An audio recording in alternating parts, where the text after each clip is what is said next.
श्री रुद्र स्तोत्रम्। नमो देवाय महते देवदेवाय शूलिने त्र्यम्बकाय त्रिनेत्राय योगिनां पतये नमः। नमोऽस्तु देवदेवाय महादेवाय वेधसे संभवे स्थाणवे नित्यं शिवाय परमात्मने। नमः सोमाय रुद्राय महाग्रासाय हेतवे प्रपद्येऽहं विरूपाक्षं शरण्यं ब्रह्मचारिणं महादेवं महायोगमीशानं त्वम्बिकापतिं योगिनां योगदाकारं योगमायासमाहृतं योगिनां गुरुमाचार्यं योगगम्यं सनातनं संसारतारणं रुद्रं ब्रह्माणं ब्रह्मणोऽधिपं शाश्वतं सर्वगं शान्तं ब्रह्माणं ब्राह्मणप्रियं कपर्दिनं कलामूर्तिम् अमूर्तिम् अमरेश्वरम् एकमूर्तिं महामूर्तिं वेदवेद्यं सतां गतिं नीलकण्ठं विश्वमूर्तिं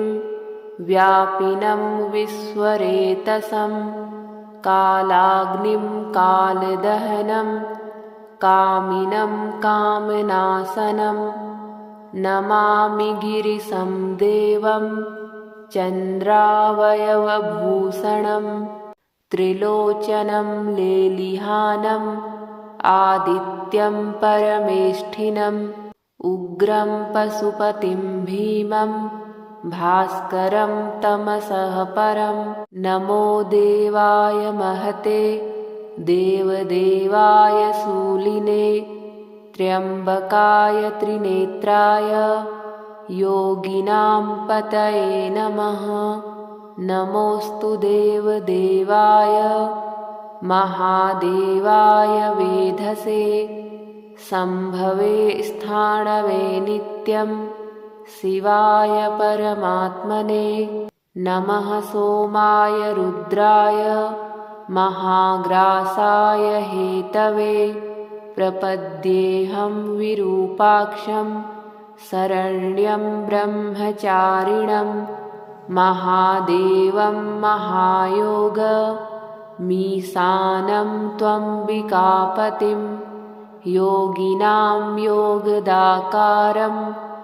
योगमायासमाहृतं योगिनां गुरुमाचार्यं योगगम्यं सनातनं संसारतारणं रुद्रं ब्रह्माणं ब्रह्मणोऽधिपं शाश्वतं सर्वगं शान्तं ब्रह्माणं ब्राह्मणप्रियं कपर्दिनं कलामूर्तिम् अमूर्तिम् अमरेश्वरम् एकमूर्तिं महामूर्तिं वेदवेद्यं सतां गतिं नीलकण्ठं विश्वमूर्तिं व्यापिनं विश्वरेतसं कालाग्निं कालदहनं कामिनं कामनाशनं नमामि गिरिशं देवं चन्द्रावयवभूषणं त्रिलोचनं लेलिहानम् आदित्यं परमेष्ठिनम् उग्रं पशुपतिं भीमं भास्करं तमसः परं। नमो देवाय महते देवदेवाय शूलिने त्र्यम्बकाय त्रिनेत्राय योगिनां पतये नमः। नमोऽस्तु देवदेवाय महादेवाय वेधसे संभवे स्थाणवे नित्यं शिवाय परमात्मने। नमः सोमाय रुद्राय महाग्रासाय हेतवे प्रपद्येऽहं विरूपाक्षं शरण्यं ब्रह्मचारिणं महादेवं महायोगमीशानं त्वम्बिकापतिं योगिनां योगदाकारं योगमायासमाहृतं योगिनां गुरुमाचार्यं योगगम्यं सनातनं संसारतारणं रुद्रं ब्रह्माणं ब्रह्मणोऽधिपं शाश्वतं सर्वगं शान्तं ब्रह्माणं ब्राह्मणप्रियं कपर्दिनं कलामूर्तिम् अमूर्तिम् अमरेश्वरम् एकमूर्तिं महामूर्तिं वेदवेद्यं सतां गतिं नीलकण्ठं विश्वमूर्तिं व्यापिनं विश्वरेतसं कालाग्निं कालदहनं कामिनं कामनाशनं नमामि गिरिशं देवं चन्द्रावयवभूषणं त्रिलोचनं लेलिहानम् आदित्यं परमेष्ठिनम् उग्रं पशुपतिं भीमं भास्करं तमसः परं नमो देवाय महते देवदेवाय शूलिने त्र्यम्बकाय त्रिनेत्राय योगिनां पतये नमः नमोऽस्तु देवदेवाय महादेवाय वेधसे सम्भवे स्थाणवे नित्यं शिवाय परमात्मने नमः सोमाय रुद्राय महाग्रासाय हेतवे प्रपद्येऽहं विरूपाक्षं शरण्यं ब्रह्मचारिणं महादेवं महायोगमीशानं त्वम्बिकापतिं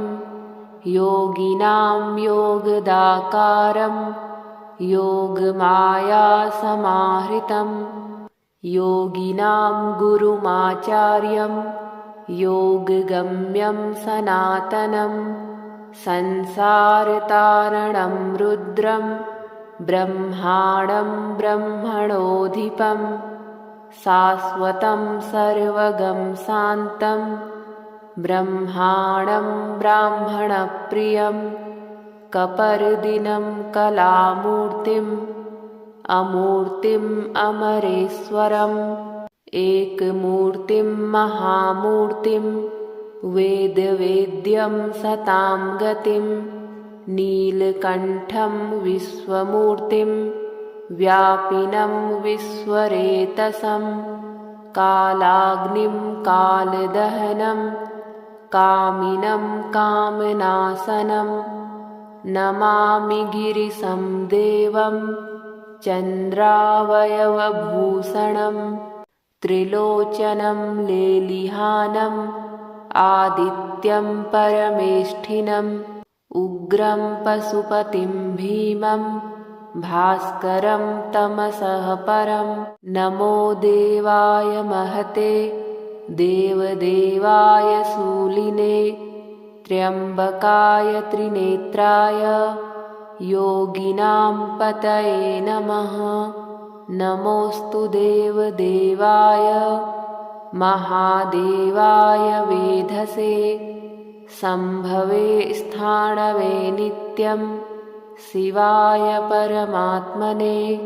नमः सोमाय रुद्राय महाग्रासाय हेतवे प्रपद्येऽहं विरूपाक्षं शरण्यं ब्रह्मचारिणं महादेवं महायोगमीशानं त्वम्बिकापतिं योगिनां योगदाकारं योगमायासमाहृतं योगिनां गुरुमाचार्यं योगगम्यं सनातनं संसारतारणं रुद्रं ब्रह्माणं ब्रह्मणोऽधिपं शाश्वतं सर्वगं शान्तं ब्रह्माणं ब्राह्मणप्रियं कपर्दिनं कलामूर्तिम् अमूर्तिम् अमरेश्वरम् एकमूर्तिं महामूर्तिं वेदवेद्यं सतां गतिं नीलकण्ठं विश्वमूर्तिं व्यापिनं विश्वरेतसं कालाग्निं कालदहनं कामिनं कामनाशनं नमामि गिरिशं देवं चन्द्रावयवभूषणं त्रिलोचनं लेलिहानम् आदित्यं परमेष्ठिनम् उग्रं पशुपतिं भीमं भास्करं तमसः परं नमो देवाय महते देवदेवाय शूलिने त्र्यम्बकाय त्रिनेत्राय योगिनां पतये नमः। नमोऽस्तु देवदेवाय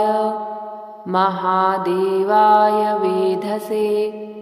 सम्भवे स्थाणवे नित्यं शिवाय परमात्मने नमः। सोमाय रुद्राय महाग्रासाय हेतवे प्रपद्येऽहं विरूपाक्षं शरण्यं ब्रह्मचारिणं महादेवं महायोगमीशानं त्वम्बिकापतिं योगिनां योगदाकारं योगमायासमाहृतं योगिनां गुरुमाचार्यं योगगम्यं सनातनं संसारतारणं रुद्रं ब्रह्माणं ब्रह्मणोऽधिपं शाश्वतं सर्वगं शान्तं ब्रह्माणं ब्राह्मणप्रियं कपर्दिनं कलामूर्तिम्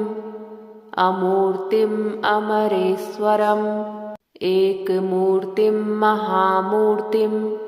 वेदवेद्यं सतां गतिं नीलकण्ठं विश्वमूर्तिं व्यापिनं विश्वरेतसं कालाग्निं कालदहनं कामिनं कामनाशनं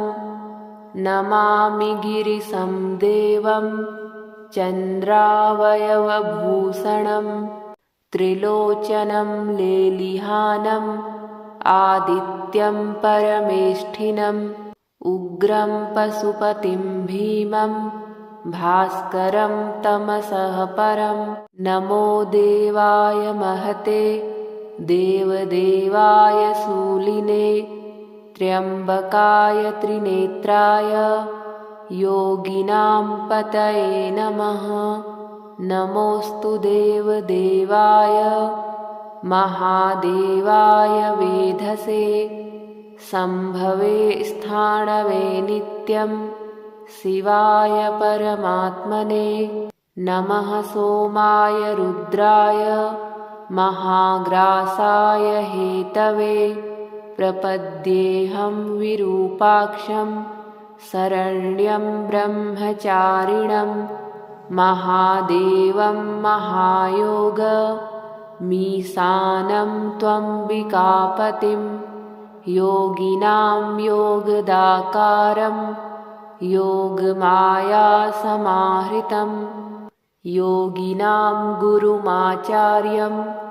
योगगम्यं सनातनं संसारतारणं रुद्रं ब्रह्माणं ब्रह्मणोऽधिपं शाश्वतं सर्वगं शान्तं ब्रह्माणं ब्राह्मणप्रियं कपर्दिनं कलामूर्तिम् अमूर्तिम् अमरेश्वरम् एकमूर्तिं महामूर्तिं वेदवेद्यं सतां गतिं नीलकण्ठं विश्वमूर्तिं व्यापिनं विश्वरेतसं कालाग्निं कालदहनं कामिनं कामनाशनं नमामि गिरिशं देवं चन्द्रावयवभूषणं त्रिलोचनं लेलिहानम् आदित्यं परमेष्ठिनम् उग्रं पशुपतिं भीमं भास्करं तमसः परं नमो देवाय महते देवदेवाय शूलिने त्र्यम्बकाय त्रिनेत्राय योगिनां पतये नमः। नमोऽस्तु देवदेवाय महादेवाय वेधसे सम्भवे स्थाणवे नित्यं शिवाय परमात्मने नमः। सोमाय रुद्राय महाग्रासाय हेतवे प्रपद्येऽहं विरूपाक्षं शरण्यं ब्रह्मचारिणं महादेवं महायोग मीशानं त्वम्बिकापतिं योगिनां योगदाकारं योगमायासमाहृतं योगिनां गुरुमाचार्यं योगगम्यं सनातनं संसारतारणं रुद्रं ब्रह्माणं ब्रह्मणोऽधिपम् शाश्वतं सर्वगं शान्तं ब्रह्माणं ब्राह्मणप्रियं कपर्दिनं कलामूर्तिम् अमूर्तिम् अमरेश्वरम् एकमूर्तिं महामूर्तिं वेदवेद्यं सतां गतिं नीलकण्ठं विश्वमूर्तिं व्यापिनं विश्वरेतसं कालाग्निं कालदहनं कामिनं कामनाशनं नमामि गिरिशं देवं चन्द्रावयवभूषणं त्रिलोचनं लेलिहानम् आदित्यं परमेष्ठिनम् उग्रं पशुपतिं भीमं भास्करं तमसः परं नमो देवाय महते देवदेवाय शूलिने त्र्यम्बकाय त्रिनेत्राय योगिनां पतये नमः। नमोऽस्तु देवदेवाय महादेवाय वेधसे सम्भवे स्थाणवे नित्यं शिवाय परमात्मने नमः। सोमाय रुद्राय महाग्रासाय हेतवे प्रपद्येऽहं विरूपाक्षं शरण्यं ब्रह्मचारिणं महादेवं महायोग मीशानं त्वम्बिकापतिं योगिनां योगदाकारं योगमायासमाहृतं योगिनां गुरुमाचार्यं योगगम्यं सनातनं संसारतारणं रुद्रं ब्रह्माणं ब्रह्मणोऽधिपम् शाश्वतं सर्वगं शान्तं ब्रह्माणं ब्राह्मणप्रियं कपर्दिनं कलामूर्तिम् अमूर्तिम् अमरेश्वरम् एकमूर्तिं महामूर्तिं वेदवेद्यं सतां गतिं नीलकण्ठं विश्वमूर्तिं व्यापिनं विश्वरेतसं कालाग्निं कालदहनं कामिनं कामनाशनं नमामि गिरिशं देवं चन्द्रावयवभूषणं त्रिलोचनं लेलिहानम् आदित्यं परमेष्ठिनम् उग्रं पशुपतिं भीमं भास्करं तमसः परं। नमो देवाय महते देवदेवाय शूलिने त्र्यम्बकाय त्रिनेत्राय योगिनां पतये नमः। नमोऽस्तु देवदेवाय महादेवाय वेधसे शम्भवे स्थाणवे नित्यं शिवाय परमात्मने। नमः सोमाय रुद्राय महाग्रासाय हेतवे प्रपद्येऽहं विरूपाक्षं शरण्यं ब्रह्मचारिणं महादेवं महायोग मीशानं त्वम्बिकापतिं योगिनां योगदाकारं योगमायासमाहृतं योगिनां गुरुमाचार्यं योगगम्यं सनातनं संसारतारणं रुद्रं ब्रह्माणं ब्रह्मणोऽधिपं शाश्वतं सर्वगं शान्तं ब्रह्माणं ब्राह्मणप्रियं कपर्दिनं कलामूर्तिम् अमूर्तिम् अमरेश्वरम् एकमूर्तिं महामूर्तिं वेदवेद्यं सतां गतिं नीलकण्ठं विश्वमूर्तिं व्यापिनं विश्वरेतसं कालाग्निं कालदहनं कामिनं कामनाशनं नमामि गिरिशं देवं चन्द्रावयवभूषणं त्रिलोचनं लेलिहानम् आदित्यं परमेष्ठिनम् उग्रं पशुपतिं भीमं भास्करं तमसः परं। नमो देवाय महते देवदेवाय शूलिने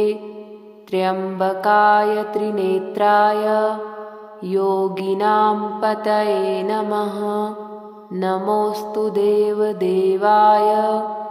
महादेवाय वेधसे शम्भवे स्थाणवे नित्यं शिवाय परमात्मने। नमः सोमाय रुद्राय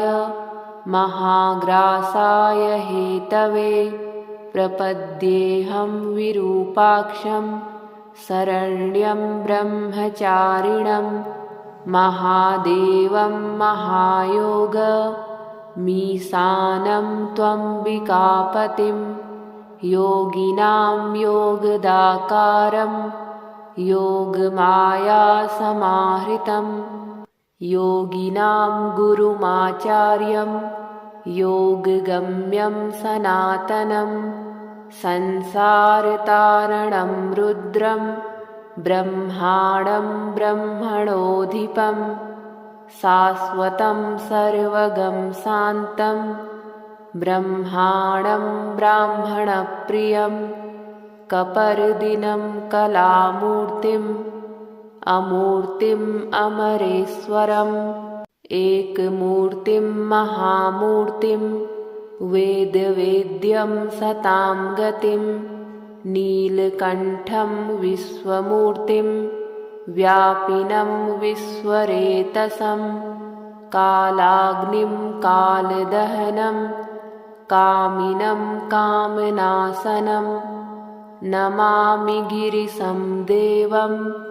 चन्द्रावयवभूषणं त्रिलोचनं लेलिहानम् आदित्यं परमेष्ठिनम् उग्रं पशुपतिं भीमं भास्करं तमसः परं। नमो देवाय महते देवदेवाय शूलिने त्र्यम्बकाय त्रिनेत्राय योगिनां पतये नमः। नमोऽस्तु देवदेवाय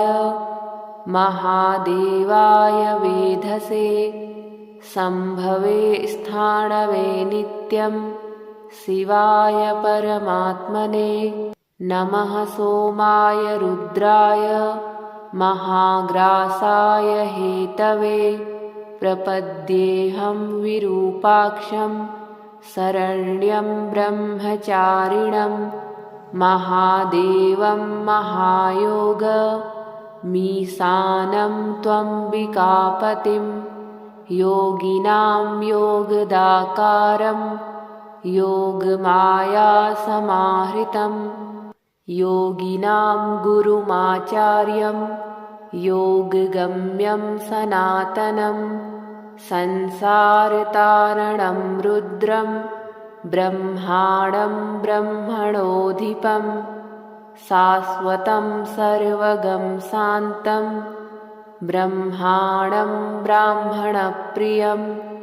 कपर्दिनं कलामूर्तिम् अमूर्तिम् अमरेश्वरम् एकमूर्तिं महामूर्तिं वेदवेद्यं सतां गतिं नीलकण्ठं विश्वमूर्तिं व्यापिनं विश्वरेतसं कालाग्निं कालदहनं कामिनं कामनाशनं नमामि गिरिशं देवं चन्द्रावयवभूषणं त्रिलोचनं लेलिहानम् आदित्यं परमेष्ठिनम् उग्रं पशुपतिं भीमं भास्करं तमसः परं नमो देवाय महते देवदेवाय शूलिने त्र्यम्बकाय त्रिनेत्राय योगिनां पतये नमः नमोऽस्तु देवदेवाय महादेवाय वेधसे सम्भवे स्थाणवे नित्यं शिवाय परमात्मने नमः सोमाय रुद्राय महाग्रासाय हेतवे प्रपद्येऽहं विरूपाक्षं शरण्यं ब्रह्मचारिणं महादेवं महायोगमीशानं त्वम्बिकापतिं योगिनां योगदाकारं योगमायासमाहृतं योगिनां गुरुमाचार्यं योगगम्यं सनातनं संसारतारणं रुद्रं ब्रह्माणं ब्रह्मणोऽधिपं शाश्वतं सर्वगं शान्तं ब्रह्माणं ब्राह्मणप्रियं कपर्दिनं कलामूर्तिम् अमूर्तिम् अमरेश्वरम् एकमूर्तिं महामूर्तिं वेदवेद्यं सतां गतिं नीलकण्ठं विश्वमूर्तिं व्यापिनं विश्वरेतसं कालाग्निं कालदहनं कामिनं कामनाशनं नमामि गिरिशं देवं चन्द्रावयवभूषणं त्रिलोचनं लेलिहानम् आदित्यं परमेष्ठिनम् उग्रं पशुपतिं भीमं भास्करं तमसः परं नमो देवाय महते देवदेवाय शूलिने त्र्यम्बकाय त्रिनेत्राय योगिनां पतये नमः नमोऽस्तु देवदेवाय महादेवाय वेधसे सम्भवे स्थाणवे नित्यं शिवाय परमात्मने नमः सोमाय रुद्राय महाग्रासाय हेतवे प्रपद्येऽहं विरूपाक्षं शरण्यं ब्रह्मचारिणं महादेवं महायोगमीशानं त्वम्बिकापतिं योगिनां योगदाकारं योगमायासमाहृतं योगिनां गुरुमाचार्यं योगगम्यं सनातनं संसारतारणं रुद्रं ब्रह्माणं ब्रह्मणोऽधिपं शाश्वतं सर्वगं शान्तं ब्रह्माणं ब्राह्मणप्रियं कपर्दिनं कलामूर्तिम् अमूर्तिम् अमरेश्वरम् एकमूर्तिं महामूर्तिं वेदवेद्यं सतां गतिं नीलकण्ठं विश्वमूर्तिं व्यापिनं विश्वरेतसं कालाग्निं कालदहनं कामिनं कामनाशनं नमामि गिरिशं देवं चन्द्रावयवभूषणं त्रिलोचनं लेलिहानम् आदित्यं परमेष्ठिनम्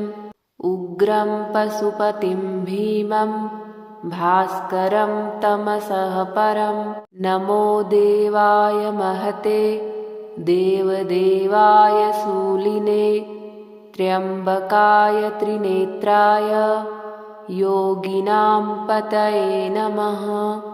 नमोऽस्तु देवदेवाय महादेवाय वेधसे सम्भवे स्थाणवे नित्यं शिवाय परमात्मने नमः। सोमाय रुद्राय महाग्रासाय हेतवे प्रपद्येऽहं विरूपाक्षं शरण्यं ब्रह्मचारिणं महादेवं महायोगमीशानं त्वम्बिकापतिं योगिनां योगदाकारं योगमायासमाहृतं योगिनां गुरुमाचार्यं योगगम्यं सनातनं संसारतारणं रुद्रं ब्रह्माणं ब्रह्मणोऽधिपं शाश्वतं सर्वगं शान्तं ब्रह्माणं ब्राह्मणप्रियं कपर्दिनं कलामूर्तिम् अमूर्तिम् अमरेश्वरम् एकमूर्तिं महामूर्तिं वेदवेद्यं सतां गतिं नीलकण्ठं विश्वमूर्तिं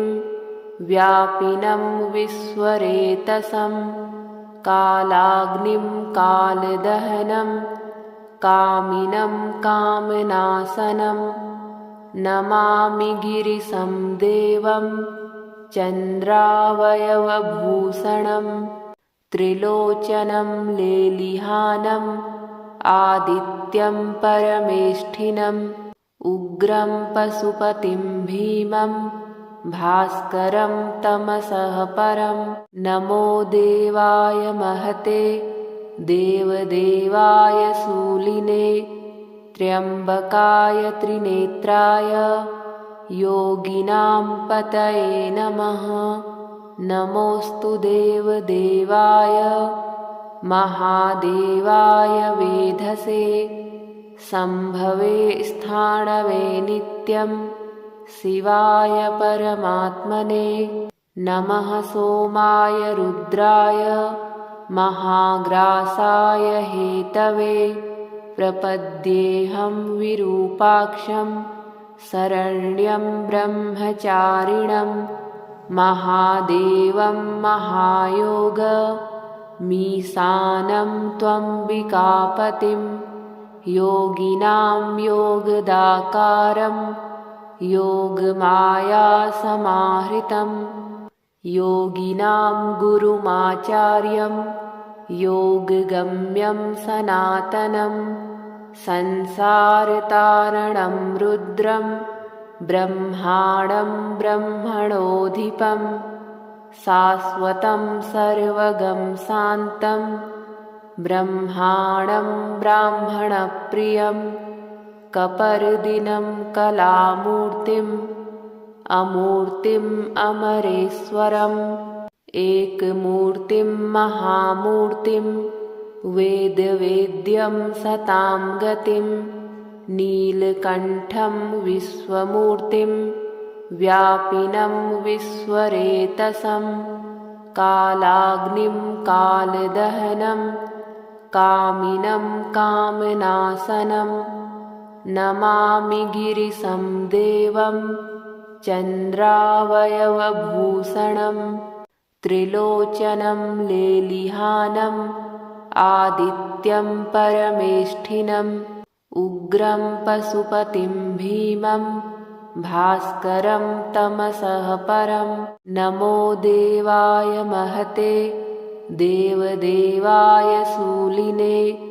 त्र्यम्बकाय त्रिनेत्राय योगिनां पतये नमः।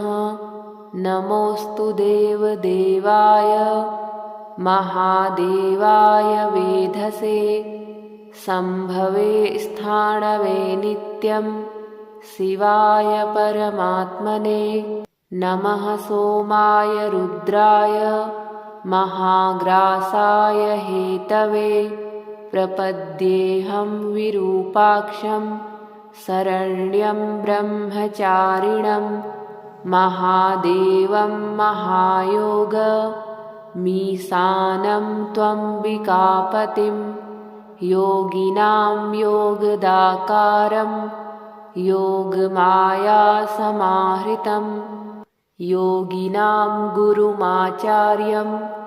योगगम्यं सनातनं संसारतारणं रुद्रं ब्रह्माणं ब्रह्मणोऽधिपम् शाश्वतं सर्वगं शान्तं ब्रह्माणं ब्राह्मणप्रियं कपर्दिनं कलामूर्तिम् अमूर्तिम् अमरेश्वरम् एकमूर्तिं महामूर्तिं वेदवेद्यं सतां गतिं नीलकण्ठं विश्वमूर्तिं व्यापिनं विश्वरेतसं कालाग्निं कालदहनं कामिनं कामनाशनं नमामि गिरिशं देवं चन्द्रावयवभूषणं त्रिलोचनं लेलिहानम् आदित्यं परमेष्ठिनम् उग्रं पशुपतिं भीमं भास्करं तमसः परं नमो देवाय महते देवदेवाय शूलिने त्र्यम्बकाय त्रिनेत्राय योगिनां पतये नमः। नमोऽस्तु देवदेवाय महादेवाय वेधसे सम्भवे स्थाणवे नित्यं शिवाय परमात्मने नमः। सोमाय रुद्राय महाग्रासाय हेतवे प्रपद्येऽहं विरूपाक्षं शरण्यं ब्रह्मचारिणं महादेवं महायोग मीशानं त्वम्बिकापतिं योगिनां योगदाकारं योगमायासमाहृतं योगिनां गुरुमाचार्यं योगगम्यं सनातनं संसारतारणं रुद्रं ब्रह्माणं ब्रह्मणोऽधिपम् शाश्वतं सर्वगं शान्तं ब्रह्माणं ब्राह्मणप्रियं कपर्दिनं कलामूर्तिम् अमूर्तिम् अमरेश्वरम् एकमूर्तिं महामूर्तिं वेदवेद्यं सतां गतिं नीलकण्ठं विश्वमूर्तिं व्यापिनं विश्वरेतसं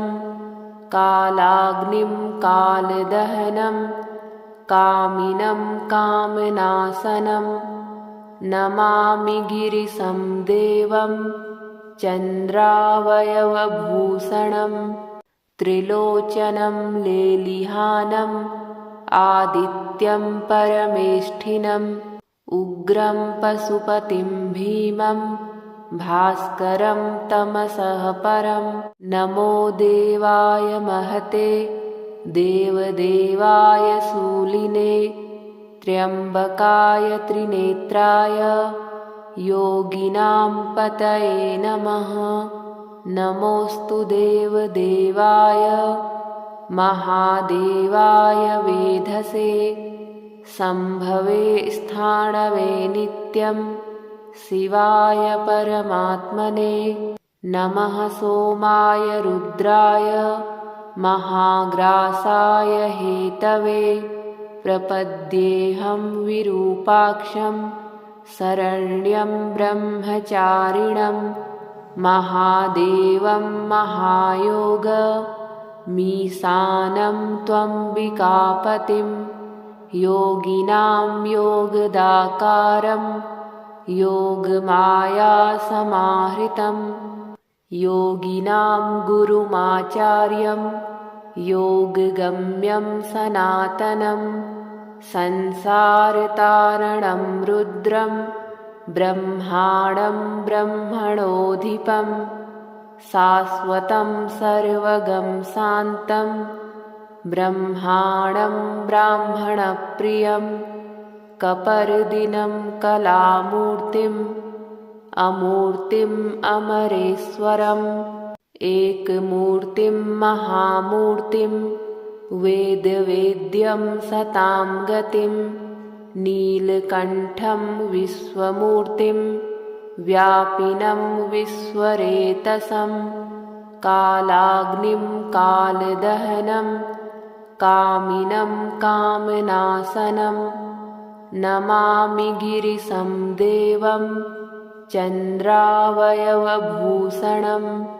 त्रिलोचनं लेलिहानम् आदित्यं परमेष्ठिनम् उग्रं पशुपतिं भीमं भास्करं तमसः परं। नमो देवाय महते देवदेवाय शूलिने त्र्यम्बकाय त्रिनेत्राय योगिनां पतये नमः। नमोऽस्तु देवदेवाय महादेवाय वेधसे सम्भवे स्थाणवे नित्यं शिवाय परमात्मने। नमः सोमाय रुद्राय महाग्रासाय हेतवे प्रपद्येऽहं विरूपाक्षं शरण्यं ब्रह्मचारिणं महादेवं महायोगमीशानं त्वम्बिकापतिं योगिनां योगदाकारं योगमायासमाहृतं योगिनां गुरुमाचार्यं योगगम्यं सनातनं संसारतारणं रुद्रं ब्रह्माणं ब्रह्मणोऽधिपं शाश्वतं सर्वगं शान्तं ब्रह्माणं ब्राह्मणप्रियं कपर्दिनं कलामूर्तिम् अमूर्तिम् अमरेश्वरम् एकमूर्तिं महामूर्तिं वेदवेद्यं सतां गतिं नीलकण्ठं विश्वमूर्तिं व्यापिनं विश्वरेतसं कालाग्निं कालदहनं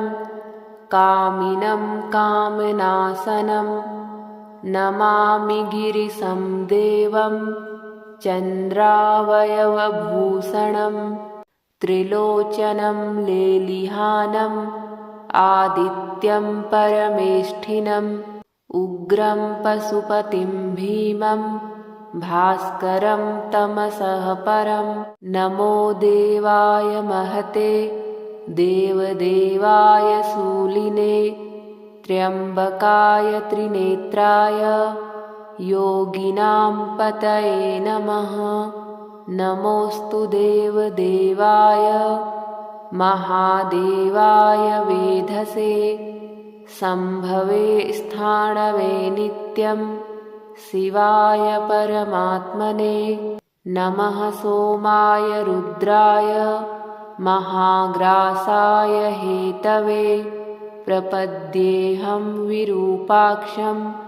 शरण्यं ब्रह्मचारिणं महादेवं महायोगमीशानं त्वम्बिकापतिं योगिनां योगदाकारं योगमायासमाहृतं योगिनां गुरुमाचार्यं योगगम्यं सनातनं संसारतारणं रुद्रं ब्रह्माणं ब्रह्मणोऽधिपं शाश्वतं सर्वगं शान्तं ब्रह्माणं ब्राह्मणप्रियं कपर्दिनं कलामूर्तिम् अमूर्तिम् अमरेश्वरम् एकमूर्तिं महामूर्तिं वेदवेद्यं सतां गतिं नीलकण्ठं विश्वमूर्तिं व्यापिनं विश्वरेतसं कालाग्निं कालदहनं कामिनं कामनाशनं नमामि गिरिशं देवं चन्द्रावयवभूषणं त्रिलोचनं लेलिहानम् आदित्यं परमेष्ठिनम् उग्रं पशुपतिं भीमं भास्करं तमसः परम्